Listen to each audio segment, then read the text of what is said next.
So we read yesterday this beautiful passage about the marriage of the eternal Lord and his spouse. And this whole book is full of such beautiful passages, each reveling in majesty and splendor, more beautiful than the other. And those who believe Sri Aurobindo to be dry, intellectual philosopher would see to what height Sri Aurobindo has lifted up what is called in Indian thought as Shringar Ras. The whole, from simple things, he has created such a wonderful beauty and charm and sweetness from flowers, from sun, winds, with these materials. It is really like Vishwakarma. Because normally to create beauty and an atmosphere of beauty, the poet uses a vivid imagery. Poets use about internal carvings of palaces and what colored statues, etc. Here he has used very simple images, images of everyday life. But he has woven through these images such a beautiful Shringar Ras, a poem which, that aspect of the divine, ornament, the whole earth looks like an ornament when he says that to Savitri, that all these are bridal raiments fit for thee. I have kept them ready for you to wear. What a marvelous line. This marriage of the Lord and the spouse of Savitri and Satyavan is a very, very powerful image. Actually, this image has been used in Indian thought. For instance, we know in the Bhagavad, at the end of the whole story of Krishna, there are two things that stand out, even if all the rest are forgotten. One is the Gita, which liberates humanity from ignorance and darkness and shows the broad, wide road of works towards the ultimate perfection. And the second is Radha's love for Krishna.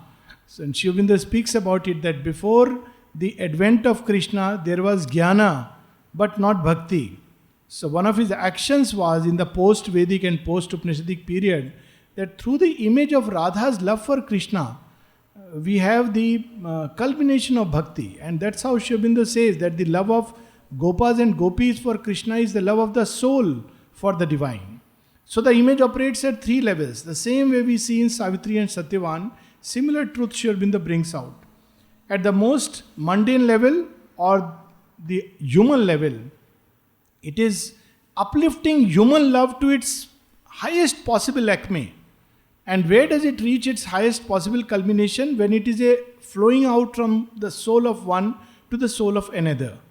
So we see that psychic element so beautifully in this whole movement where Satyavan and Savitri come close to each other, where the physical meeting is only a trigger or a means to express a soul vision, a soul feeling, a soul state if love which is flowing out from the soul and is touched by the divine love above, because both of them are not ordinary human beings, and yet human love can be transmuted by the touch of grace to such levels.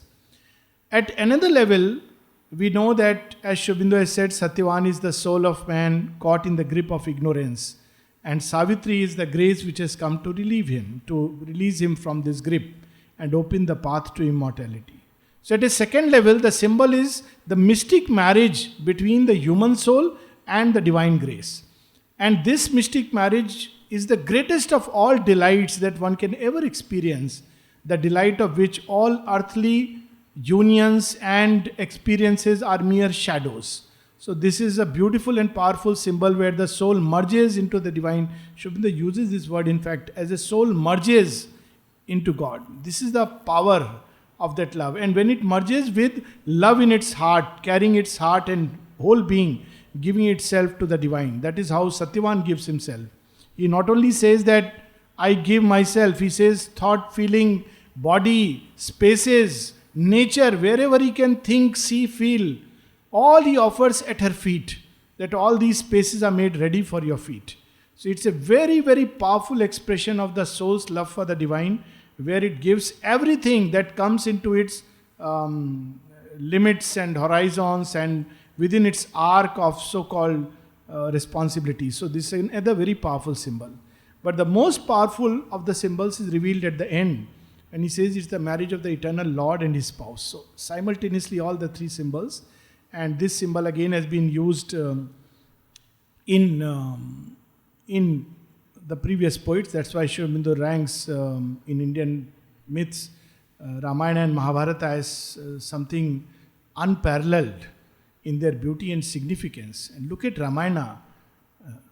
The moment Rama marries Sita, a whole new process starts. New event circumstances. Following that, Ravana comes because he's drawn to the Shakti. He wants to appropriate the Shakti. The animals gathered around. There is a change of the animal consciousness into the human form. And there is a fall of the Asura to the animal consciousness. In other words, that the Asura will fall and ascend to the next level. So there is a whole set of circumstances which are immediately start. Rama's banishment, the slaying of Ravana, the coming together of Sugriva and all the monkeys, and eventually, of course, in Ramayana it goes to that extent that they cannot stay together. This has been one of the interesting things we see in the stories of the previous avatar. For some reason, the Lord and his Shakti, they cannot stay together. They come for a brief while. The circumstances and the earth conspires in such a way that Radha never marries Krishna. And Sita, though she marries and after a terrible fight, she is won back. She hardly lives with Rama. It is a strange thing, as if all the forces do not want them to be together because their coming together is a condition for the Ramaraj. So Ramaraj remains a dream upon earth. People still aspire for it. Why? Because without the two coming together, it is not possible. But for the first time, we see in Mother and Sri Aurobindo, not only they are coming together, but staying together. And that is why the mother spoke of 24th April as the decisive sign of the sure victory over adverse forces. Because thus far, it has never happened. All the avatars have come with their Shaktis, but they have either been behind, earth has not acknowledged them, or they were separated, or they could never come together. Something or the other keeps happening.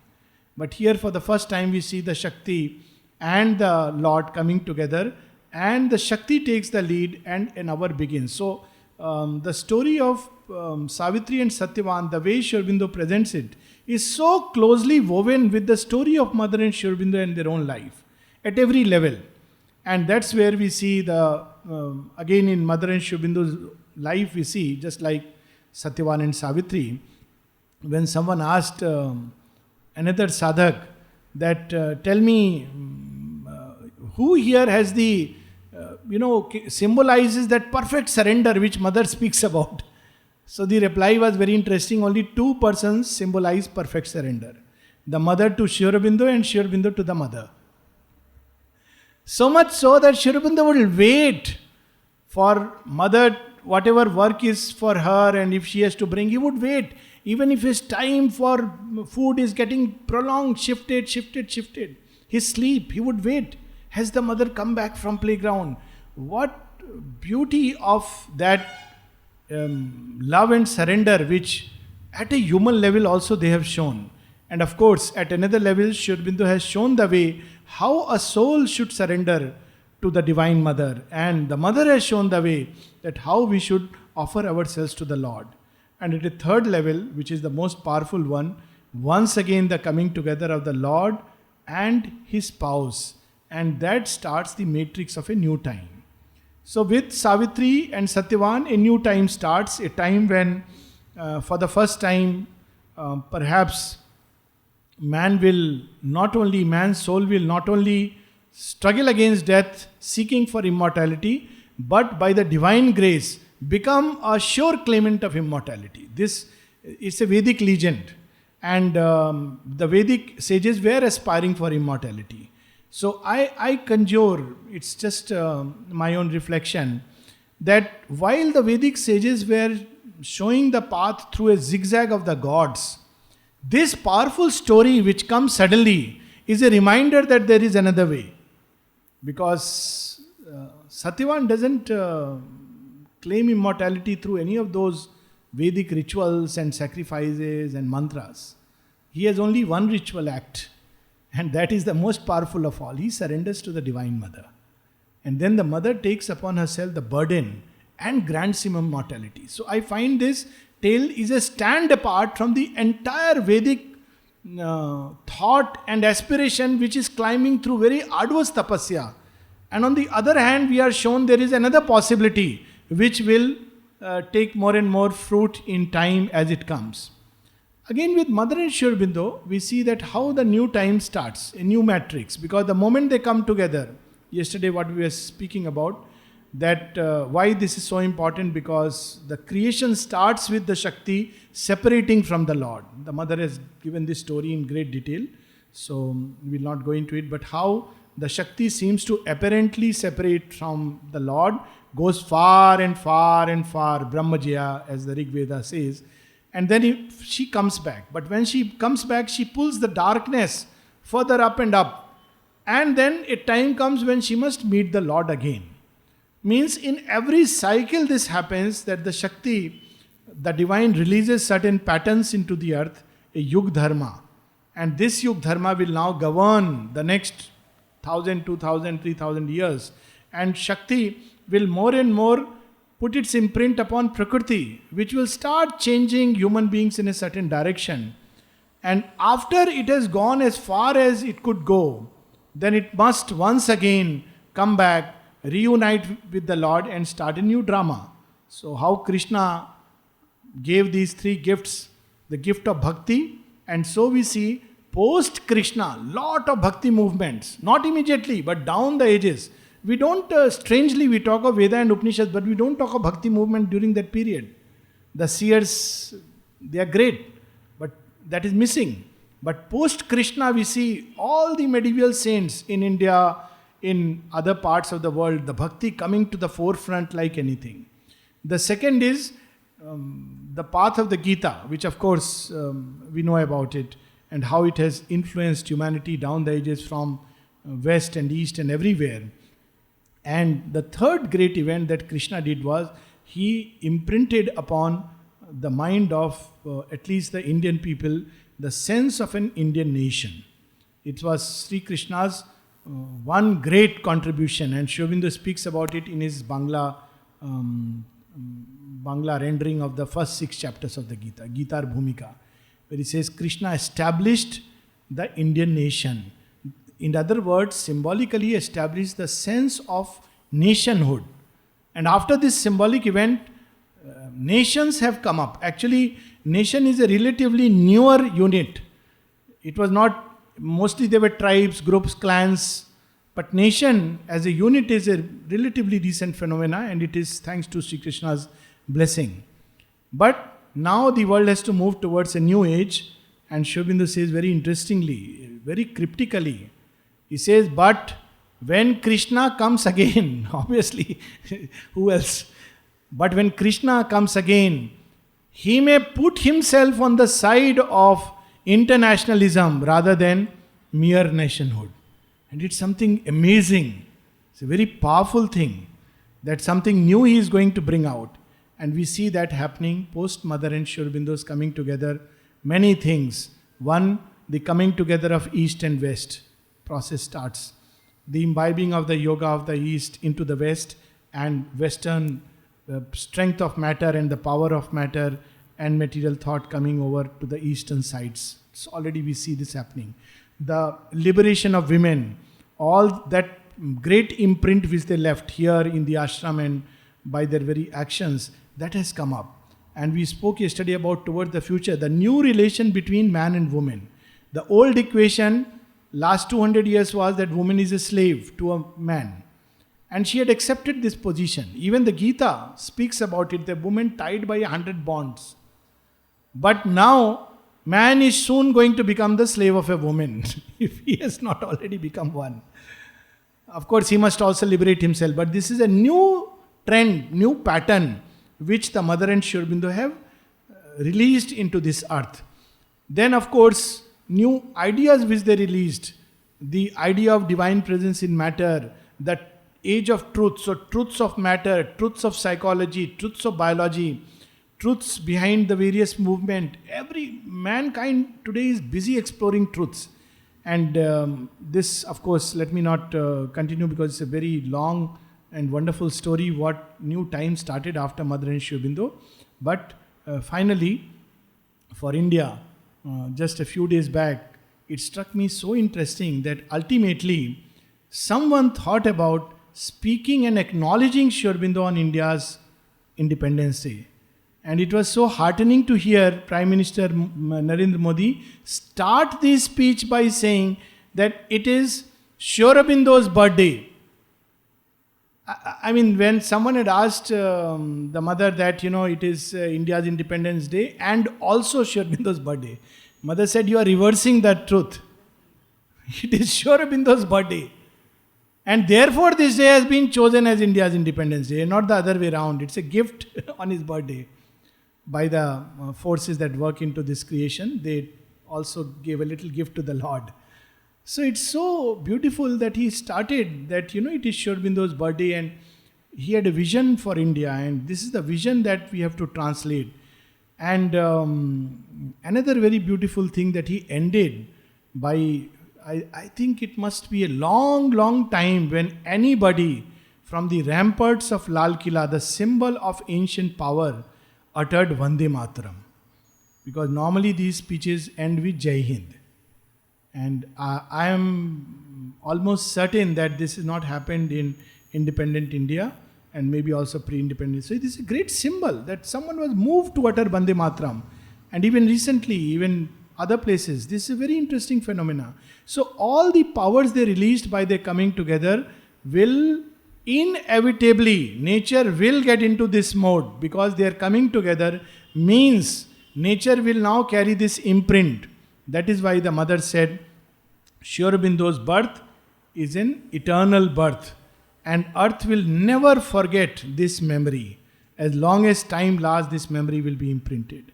Historians will not document it, because historians are like blind men who touch hands and face and think it is the soul. It's a history of appearances, science of appearances, and that is why we have this marvelous line on page 411, where we ended. One human moment was eternal made. Just as the life of a person is not counted by the number of years he has lived, but by the number of soul moments. There are people like Shukdev, Shankaracharya, Swami Vivekananda, who may have lived just how much? Swami Vivekananda lived for 39, 40 years. But what powerful life! How many soul moments! There are people who live for 100 years and they celebrate. But what life? They built a business empire. At the end of it, they left 100 grandchildren to further become parasites. But here is one human moment which is eternal. Nobody has noted it. Nobody would have documented it. And this is the beauty of Savitri, that it brings the truth to the forefront and reveals to us what really is the life of earth. We'll read these last few lines. The wedding of the eternal Lord and spouse took place again on earth in human forms. In a new act of the drama of the world, the united two began a greater age. The very coming of the mother started this new age. Three immediate actions. The Arya, through which new idea forces were to be released in the earth, which now science and all the fields are catching it. Second, she established symbolically a society and called it the new idea, wherein people were expected to engage in some kind of a self-culture, meditation, and do 1 hour of selfless work. This was two things told. Eventually this society will grow into a worldwide movement of such societies which are coming up. And the third was started an honesty store, or the Aryan store, if I am not mistaken, Aryan store. The Sorin had started. And it was a kind of business venture, but with a new consciousness. And now it will have far-reaching implications. Today already, recently Tata Consultancy has given some 100 crores for building new toilets, and people are in business becoming conscious of their social responsibility. And it all started just a symbolic gesture. That age. So they started a new age. In the silence and murmur of that emerald world, and the mutter of the priest wind's sacred verse, amid the choral whisperings of the leaves, love's twain had joined together and grew one. Again, another very interesting moment, which I am so glad was shown in that play few days back, 3-4 days back, because it's there in the agenda, it's not normally read. That mother describes a moment. She says how when she came, she went back, she had this experience of Sri Aurobindo before coming here, and then she had a series of ongoing experiences. Some of them she recounts, but most of them she doesn't. And then she says how this all came to an end. And towards the end, she prepares a meal for man refuses, so all those things are there. Then she says on 24th April, she comes back here. And of course, vision of the Supreme who turns westward towards Sri Aurobindo.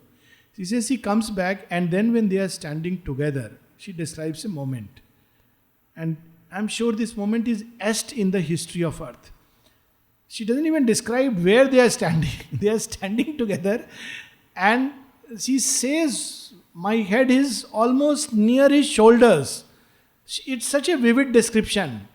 And they both have this unspoken thought that has the time come? And then suddenly they experience a massive descent of that. And then the mother says, we knew that the thing is done. It is done, and this is the moment. How they knew? That is a moment which no historian can capture. It is the mother's revelation. So a new moment. And who was a witness to it? The sea, the sky, the sun, and perhaps the gods. Maybe not even that. The handful of disciples wouldn't have known. Now we know it, though we hardly understand. The natural miracle was wrought once more. The miracle that love does to life. It turns a death-bound life into life immortal. And as we were saying, even at a biological level, this happens. In the immutable ideal world, one human moment was eternal made. Then down the narrow path where their lives had met, he led and showed to her her future world, love's refuge and corner of happy solitude. That was a time when the Lord and the spouse had another kind of work to show the path of immortality. What about the future world that Sri Aurobindo must have shown to mother? She goes to Karaikal. Where does she has to live? In a dark and dingy room infested with white ants and rats to boot. This is the future. This is the world where you have to change. It's almost, she has come to grips, and there she falls sick and she writes a beautiful prayer, not complaining, but becoming conscious fully of the task, formidable task. And then he shows her, look, this is the humanity in which you have to work. And then again she would write, gratitude is not born, faith is spent. And then all around the world locked in bitter struggle. For what? For ideas, for a piece of land. This too you must work upon. Yes, I will. So this time she is shown a different room. But in those days, Satyavan takes her to the sylvan solitude. At the path's end, and of course this is Sringaras, at the path's end, through a green cleft in the trees, she saw a clustering line of hermit roofs and looked now first on her heart's future home. There is a very beautiful saying in Sanskrit, Satyam vadam, priyam vadam. Speak the truth and speak it beautifully. Very often we believe truth means harshness. And if we say something harsh, then we are speaking the truth. And very often we add, you may not like it. If you don't like it, why you are speaking? How will it help? It is not going to help the other person. It will only create more and more bitterness. That's why when we speak truth, we have to be also clear that it is spoken in a way that the other person receives it beautifully. And it should be said with all the love in the heart. So one feels like changing. We see it in mother's letters. How beautifully she says. One feels like changing after reading them. Though she could see the darkest corners of human beings. So here we see how beautifully Sri Aurobindo speaks a truth which is bare, simple, harsh. What is the truth? Hut means where she has to live. It's a bare, harsh reality. But that's not how he puts it. He puts it that hermit roofs in that sylvan grove, surrounded by trees. He doesn't say, oh, Savitri saw that she has to leave the kingdom and forever spend her life in these huts. How horrible. Look at how the truth is spoken. And this is a great example for all of us. At the path's end, through a green cleft in the trees. No wonder Sri Aurobindo had such a high level he has put Kalidas. Actually, of all the poets that have found his appreciation, Kalidas is ranked among the highest. And Kalidas is largely Sringar Ras. And if we read this part of the poetry, it reminds one of the descriptions of Kalidas. So here he says, and looked now first on her heart's future home, the thatch that covered the life of Satyavan. What a symbol. On one side, it's the poverty. On the other side, also, look at the human life, the soul trapped in ignorance. Even when it lives in palace, it is covered with a thatch. The thatch that covered the life of Satyavan. Adorned with creepers and red climbing flowers, it seemed a sylvan beauty in her dreams, slumbering with brown body and tumbled hair in a chamber inviolate of emerald peace. Some lesser poet, so-called nowadays modern poets, talk about realism, like modern art. And realism to them is stark, barren, harsh, almost ugly truth. So in every event they see the dark side. They are not able to see the bright side. But here is Sri Aurobindo showing how to look at the bright side. So she is not saying, oh, such a small room. My God, is there AC, Satyavan, by any chance? How about mobiles? Computer must be there. Nothing. Oh, flowers are there, creepers are there, solitude is there. How marvelous is this house? This is what love can do.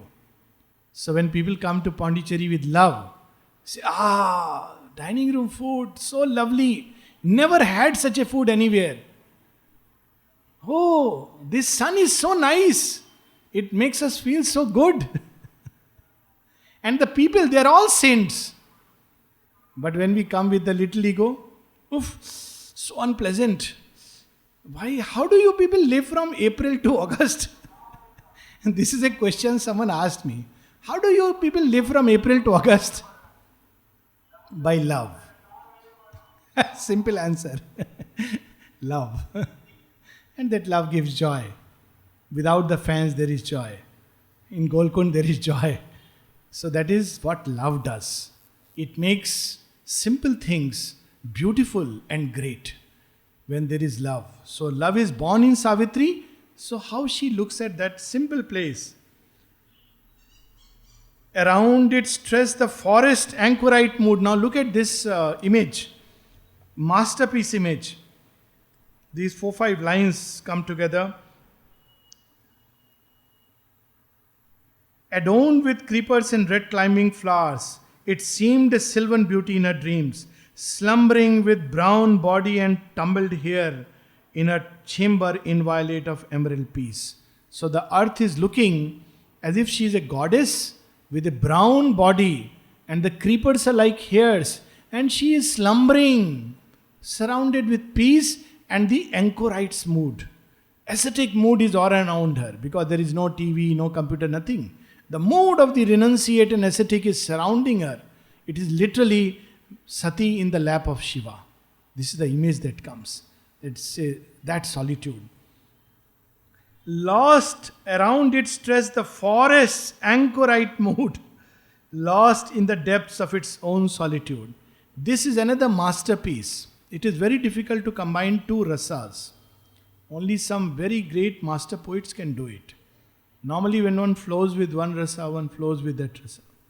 Here is our master of masters combining the anchorite's mood with Sringar rasa. He alone can do it. He brings the peace. This Sringar is not turbulent, it is full of peace, like the Sringar of Lakshmi, full of ornaments, but she is by the side of Vishnu, surrounded on the etheric ocean. So, also there is the anchorite's mood all around, the mood of the ascetic, which is there in the forest. Renunciate, bare things, rocks, dangerous creatures, trees, some beautiful, some rugged slopes, and yet there the brown earth is slumbering for a while. Then, moved by the deep joy, she could not speak, a little depth of it quivering in her words. Her happy voice cried out to Satyavan. She is thrilled with this lovely place. See how when we read Gangadharanji, all his life he lived in a small room by the side of one of the staircases. And it was very strange, I believe, that if one had to go to the stair, the same door which would close his room, if he opened it, it would shut the stair, block the staircase.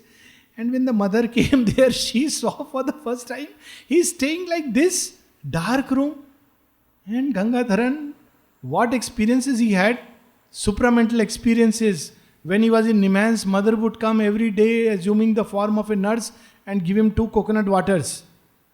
And then he comes back to mother and said, because later on they discovered there was no such nurse, no question of coconut waters. So then mother smiled, yes, of course, she was going and nursing him. And that Gangadharan living in a small little room, and when he is asked, Gangadharan, you live here? Yes, mother. Don't you want? No, mother, I am so happy. This is what love does. The joy. In giving everything, one gets a greater joy. Because it's an act of love. So Savitri feels a deep joy.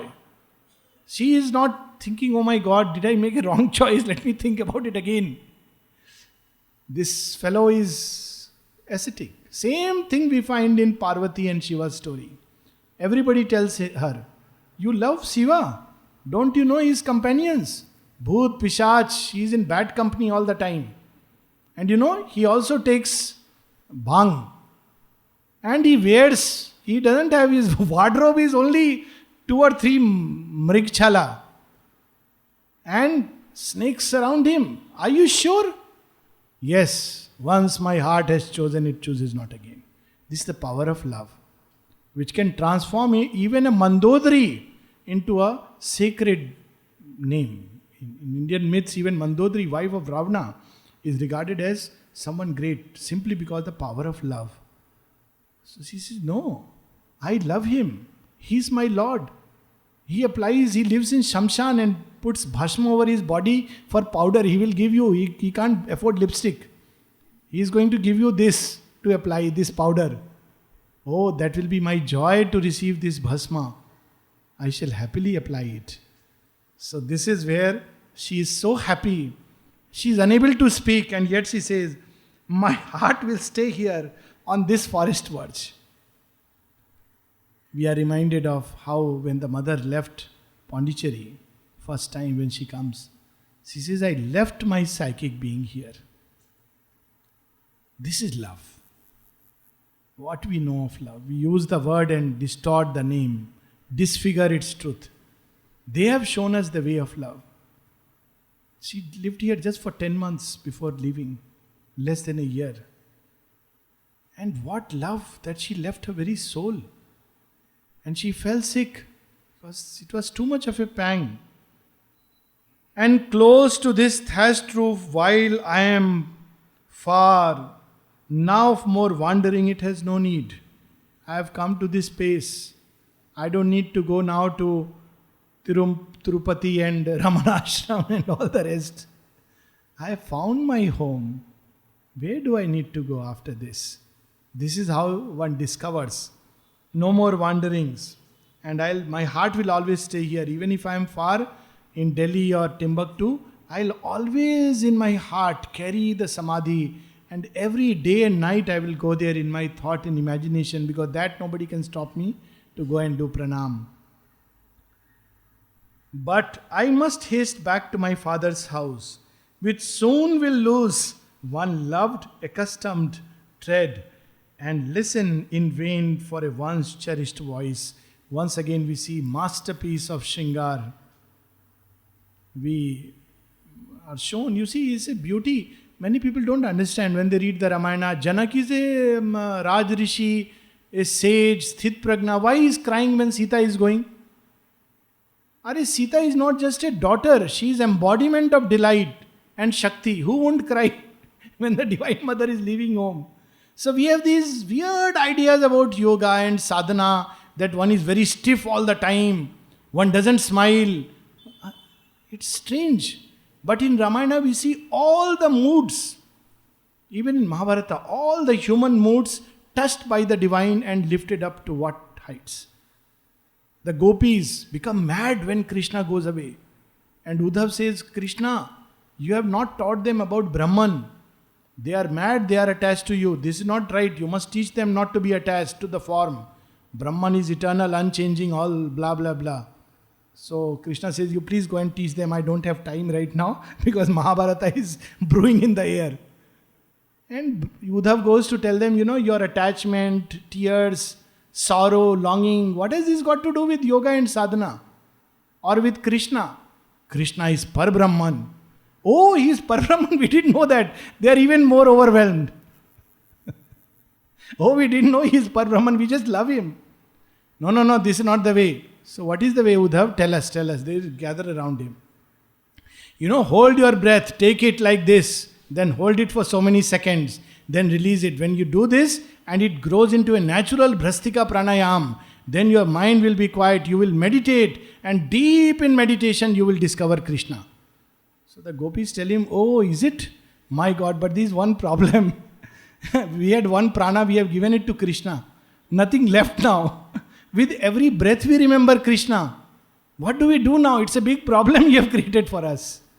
And then Uddhav comes back chastened in his heart and soul that indeed the shortest and the swiftest path is the path of love. So here we have hints of that he says, one day I have to go and give Ashupati the bad news. The bad news in the sense that he is going to lose one cherished voice. He is going to be sad. Now, Ashupati is a yogi who has traversed all the layers. Why should he be sad? We cannot understand this play of the human when even with the transcendent touch. That's why many people can't understand why mother was waiting in Golkund for Andreda to come. The transcendent still keeping the human for the sake of action upon earth.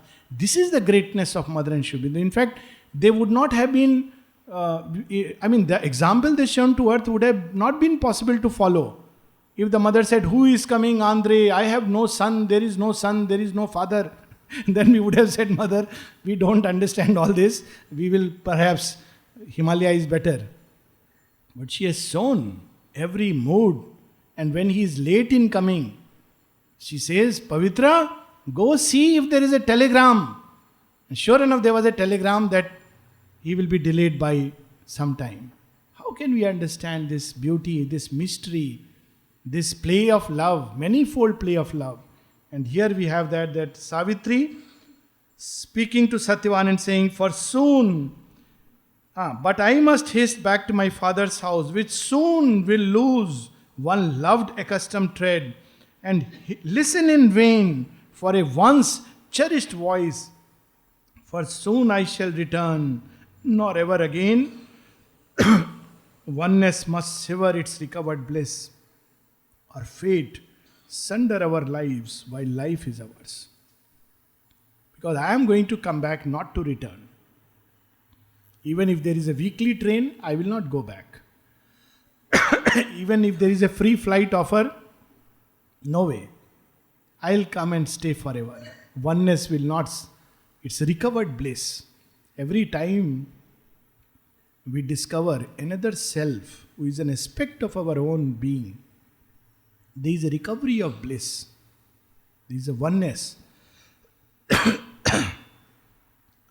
Once more she mounted on the carven car, and under the ardor of a fiery noon, less bright than the splendor of her thoughts and dreams, she sped, swift-reined, swift-hearted, but still saw, in still lucidities of sight's inner world, through the cool scented woods' luxurious gloom, on shadowy paths between great rugged trunks. Look again, what a marvel. To start with, look the women of those days. She has not come with a charioteer. Savitri is not just an ordinary princess. She knows how to drive the chariot. She mounts on the chariot. So when today women drive car, we should not feel Kali Yuga has come. In fact, it means they should drive even fighter pilots. Incidentally, that is going to happen. Indian Air Force will soon have women in there even as fighter pilots. That's what a woman, she is the Shakti. She can do everything. So she gets into the carven car. Car means the chariot, and she speeds. And as she speeds, the sunlight appears less brilliant than her luminous thoughts. Look how beautifully. And look at this line. How as she goes, she sees in still lucidities of sight's inner world, through the cool scented woods, luxurious gloom, on shadowy paths between great rugged tongues, paced towards a tranquil clearing Satyavan. She looks and sees Satyavan is moving through the path. It's bright noon, gradually fading into evening, and he is moving towards that path, and she is watching him through the cool scented perfume. A nave of trees enshrined the hermit thatch, the new deep covert of her felicity. Where has she found to start this new drama? In the thick woods. The divine has his own ways and a wonderful sense of humor. Preferred to heaven, her soul's temple and home. She is the daughter of heavens. She could have chosen Satyavan. Good, I have chosen you, you have chosen me. I have the capacity to be with you in heavens. Come along. She doesn't say that. That's not the way it is. She chooses his home. What a wonderful line. It is such a tremendous spirit of sacrifice made out of love, but Sri Aurobindo makes it appear so simple and natural. Heavens are her home. And she who is Raj Rajeshwari, how does mother come and stay here? Sometimes, one just wonders, forget everything else. Just the fact that she grew up in a city like Paris, and that climate, that atmosphere, and when we complain of heat and all, even while being in India, we complain of heat. And the mother coming and living here, not once is saying, you know what, I think for 2 months I need a change. Wearing past saris, she would herself suture those saris, clean the house, clean her room, and sit before Sri Aurobindo as if she is nobody, no one. This is how, that is the greatness that makes the great even greater. And that's what we find in Savitri's spirit, that she has chosen this place her home. She prefers it than the heavens. And that is why, because of this spirit, she could say later on when, she is offered the boon with Satyavan to live in the high heavens. She says, give these boons to lesser spirits. Heavens were once for me my natural home, where I have moved. I abandon not earth for higher worlds. I do not abandon. I have chosen it. So she says, preferred to heaven, her soul's temple and home. This now remained with her heart's constant scene. End of Canto 3, End of book 5. Very beautiful book and canto. So we take a break and we come back after 10-15 minutes and start with a new book, the Book of Fate.